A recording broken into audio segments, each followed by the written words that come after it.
क्या एक टीनेजर को प्रोटीन शेक्स कंज्यूम करने चाहिए? यस, एब्सोल्युटली, बिकॉज अगर आपकी डाइट में वो उतनी मात्रा में नहीं मिल रहा है तो आपको डेफिनेटली लेना चाहिए। अब यहाँ पे आपको सवाल ये होना चाहिए कि किस टाइप की चीज़ें मुझे देखनी चाहिए जब मैं वो परचेस कर रहा हूँ।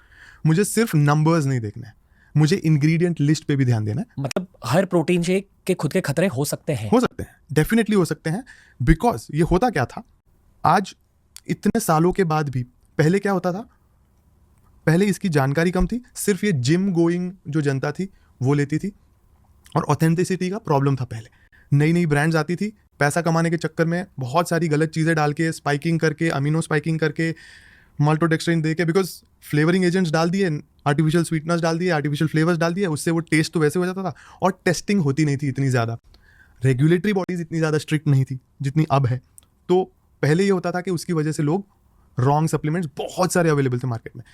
लास्ट 5 साल में मैं देख रहा हूँ गवर्नमेंट ने बहुत अच्छा काम किया है by doing some regulatory changes.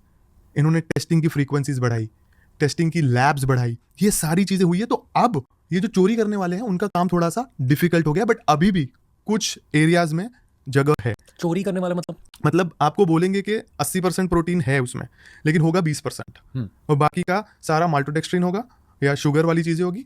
Normal जनता को समझ में नहीं आ रहा है कि वो 20% प्रोटीन ले रहा है या 80% प्रोटीन ले रहा है। तो ये पहले होता था, अभी भी कुछ कुछ हद तक होता है।